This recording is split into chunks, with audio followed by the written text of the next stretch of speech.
Rumours are that Tottenham Hotspur are about to sign one of the most creative players in the Premier League.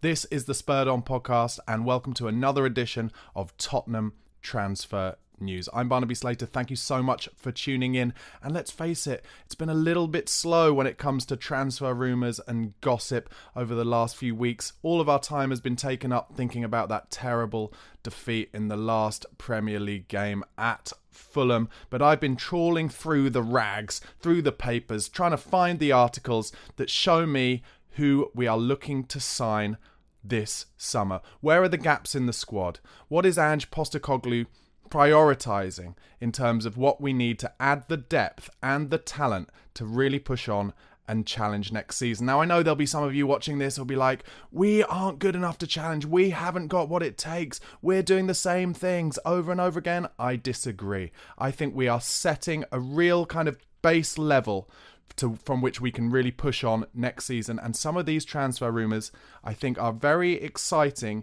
in terms of kind of filling in those gaps, round pegs, round holes, rather than square pegs and round holes, or whatever the phrase is. So let's get into it. First of all, the very well-respected and brilliant Ali Gold from Football.London. And if you don't listen to their podcast, Golden Guest Talk Tottenham, make sure you do. It's one of the best podcasts around. But Ali Gold says this week that Tottenham are still interested in now Bournemouth Ukrainian centre-half Ilya Zabani, easy for me to say, you might think, 21 years old. But why I say that we're still interested in Zabani is because actually this is an interest that goes back to 2022 with Spurs while he was still playing elsewhere. Bournemouth signed him this summer for 22 million euros and he's done really well ever since. But let me tell you a little bit more about him.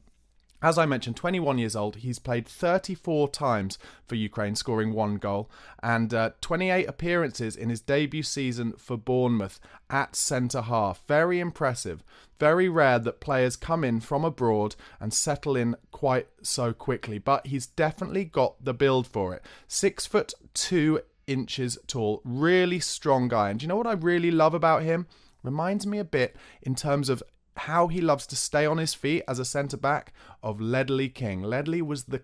well, there you go. I was going to say it. Terrible pun. I didn't mean to. But Ledley was the king of staying on his feet, not feeling like he had to slide in too soon. He would only actually leave his feet and slide in tackle if it was very, very desperate times, like that Arjen Robben chance for Chelsea at White Hart Lane, where Robben was pretty much the only player in our defensive half and in their offensive half, and he had a full run on goal and Ledley King came out of nowhere and slid in. But usually King would just stay on his feet, and Zabani is very similar. I'm really impressed with him actually.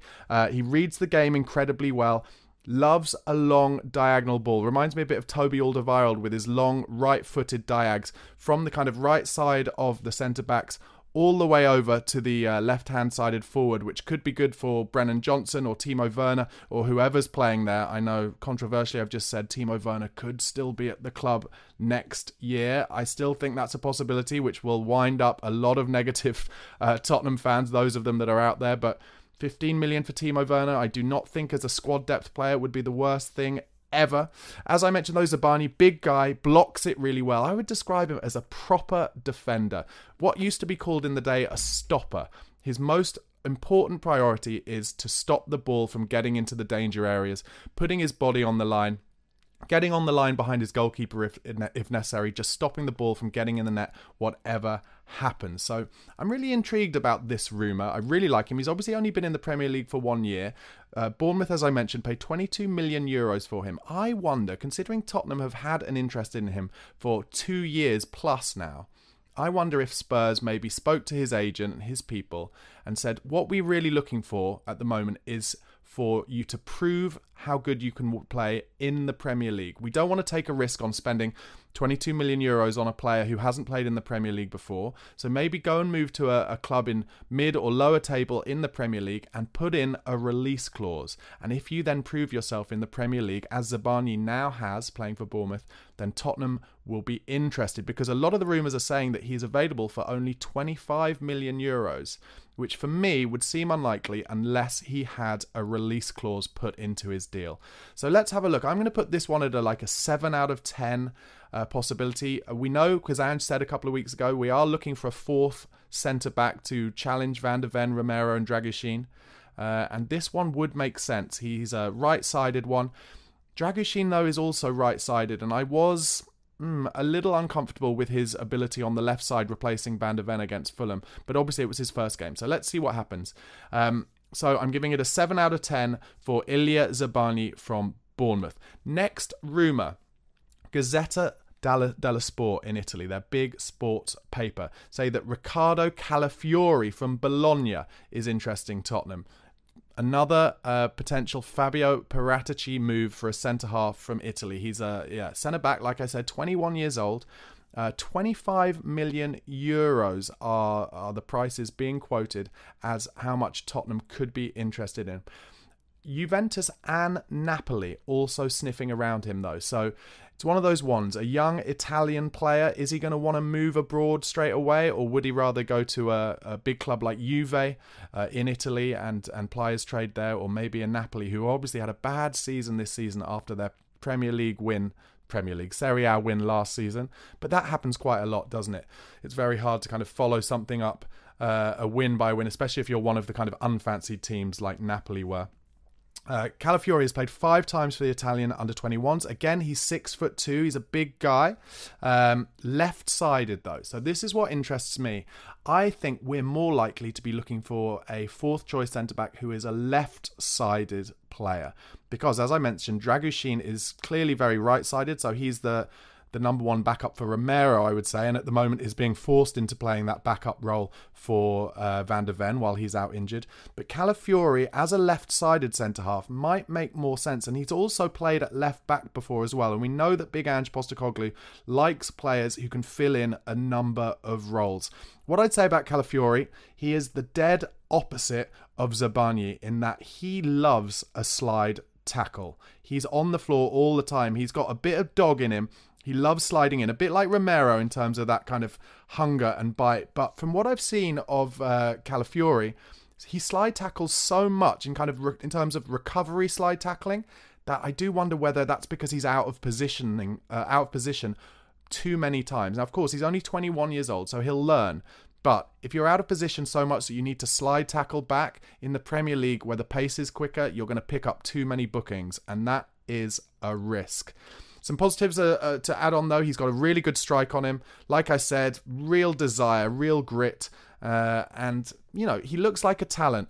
But for me, if I was going to choose one over the other at the moment of those first 2 rumours, then I would go for Zabani over Calafiori. I just think Calafiori looks a bit too raw. So I'm going to put this one down as a 6 out of 10 possibility. But, of course, with Paratici, you know, with his numerous phones and contacts involved, and him having been responsible seemingly for, you know, at least 2 of the 3 centre-backs that we've signed, maybe that's one that that rumour will keep on going.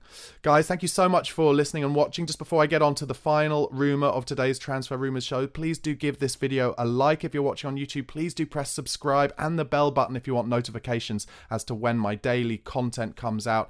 Also, please do go over to the podcast platforms, Apple or Spotify. Give me a follow or subscribe there. It all really helps me to make you daily content. And finally, if you want to become a Spurred On Pro member on YouTube or a Patreon member, all the information is in the description box. Only £1 a month. And if you could really become a member, it would help me so much. And when I've got enough of you as members, I'm going to be doing some members-only videos, Q&As, live stuff as well. Okay, on to the final rumour of this week's transfer stories. Football Insider say that Morgan Gibbs-White of Nottingham Forest is interesting Tottenham. He would make, for me, unbelievable squad depth and backup for James Maddison. I really like him in the 10. I love the pockets of positions he takes up. Only 24 years old. He strikes me as a real Spurs player. And Football Insider was saying that they see him as a real Ange Postecoglou type player as well. I would kind of agree. So brave on the ball. Bit of fight about him. He can be a bit of a shit house, let's face it.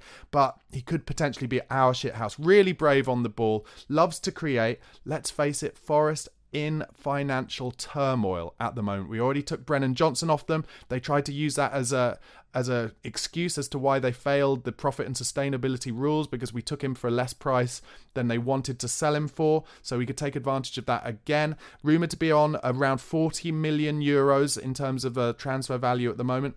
He's had 28 appearances for Forest, 3 goals and 5 assists, so played pretty much every game for Forest this season. 18 England under-21 appearances, hasn't quite yet made it through to the senior starting 11. Obviously, that's something that will be on his mind. He'd like to go to a club where that's more likely, and I think Tottenham Hotspur is definitely one of those. Wolves signed him for 29 million euros. He was signed, from Wolves for 29 million euros by Forest.